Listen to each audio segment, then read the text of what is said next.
For developers, NPM is just part of the furniture. It's this massive library we all rely on every single day to build things. But what if that tool, that trusted resource, gets turned against us?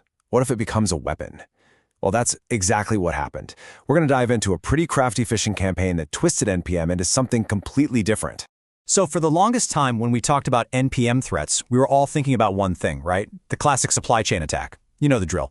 You NPM install something sketchy and boom, your machine's compromised. But that's kind of old news. The new threat we're looking at today, it's a whole different ballgame. It's not about infecting your machine at all. Instead, attackers are using these packages as tiny, disposable web servers to host live phishing attacks right in your browser. It's a really clever and, frankly, a pretty scary shift in tactics. All right, so let's get into the nitty-gritty. How did a tool built for developers suddenly become a launchpad for phishing? Let's take a look. And listen, this wasn't just some script kiddie trying their luck once. We're talking about a serious, persistent campaign here. A single threat group was responsible for publishing 27 different malicious packages in just 5 months. That tells you they were organized and they were constantly tweaking their approach, trying to stay ahead of anyone trying to shut them down. And all that effort, it definitely had a real-world impact. We know of at least 25 organizations, mainly in the US and allied countries, that got hit by this. And this wasn't a spray-and-pray kind of thing. No, this was a targeted, laser-focused campaign going after some very specific and probably very high-value targets. Okay, so I really want to hammer this point home, because it's the key to the whole thing. Forget everything you know about malware hiding in a package that runs after you install it. That's not what's happening. The attackers are actually piggybacking on NPM's own infrastructure, the same system we trust to deliver code, and using it to serve up a phishing page straight to someone's browser. It's genius in a devious sort of way. They're attacking the person, not the machine, but they're using the machine's trusted pathways to do it. So what does this actually look like from start to finish? Let's trace the path of one of these attacks, right from the malicious package all the way to a stolen password.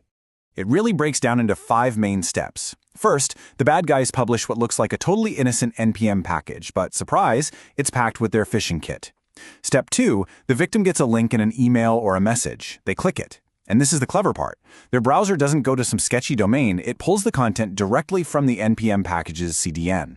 Step 3, a super convincing fake login page pops up. Think a Microsoft sign-in or a shared document portal. Then for step 4, and this is a really nice touch, the page often already has the victim's email address filled in, which just makes it feel so much more legitimate. And finally, the end game, step 5. The user types in their password and game over. The attackers grab the credentials and, crucially, the session token. The technical term for this is an adversary in the middle attack, or AITM, and these are so dangerous. Why? Because the attacker is literally sitting between you and the real service, like Microsoft 365.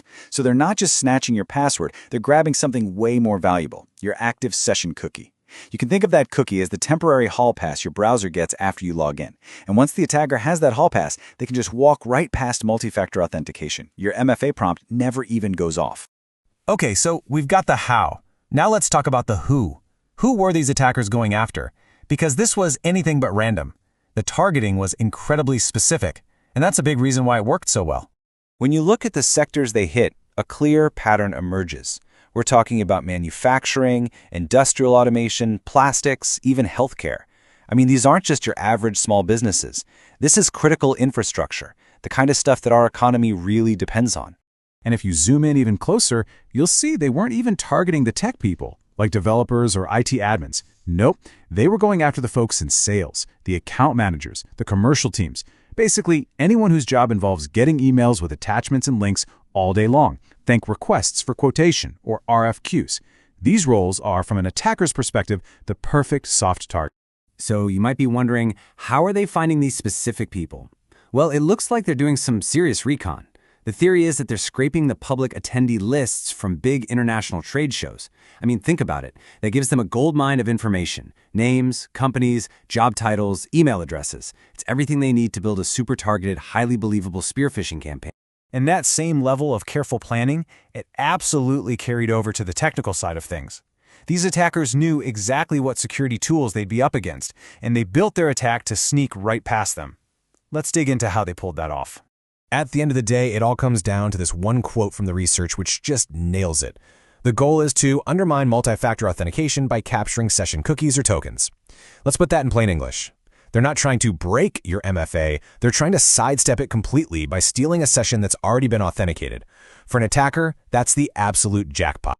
And to do that, they came armed with a whole playbook of evasion techniques. They scrambled their code through obfuscation, making it a nightmare for any automated tool to analyze. They even planted little honeypot fields designed to fool security scanners into giving the page a clean bill of health. A really clever trick was interaction gating. The malicious part of the page would only activate if a real person actually clicked on something. That totally bypasses sandboxes that just load a page and look at it. On top of all that, they used CDNs and were constantly changing their domains and publisher names, making them a ghost in the machine that's almost impossible to pin down and block. Okay, so that all sounds pretty scary, right? But it's not hopeless. The good news is there are definitely things we can do to fight back and make these kinds of attacks way harder to pull off. So here's what you need to focus on. First and foremost, you've got to use phishing-resistant MFA. I'm talking about things like physical security keys, FIDO2 keys, because you just can't steal a session cookie from one of those. For the dev teams, this is a wake-up call to really verify your software dependencies. Use tools that can scan your pull requests and flag risky packages before they ever get installed. And on the network side of the house, you need to be watching for weird CDN requests and using what are called conditional access policies. These are basically rules that say, hey, even if this person has a valid login token, if they're coming from a brand new location or a weird network, we're going to block them or challenge them again. And all of this really leads us to one big, kind of unsettling question. We've just seen how a foundational tool like NPM can be weaponized. So if package registries are now the new frontier for phishing attacks, well, what does that say about the rest of our development pipeline? Is any part of the toolchain we trust implicitly, day in and day out, really as safe as we think it is? That's definitely something to chew on.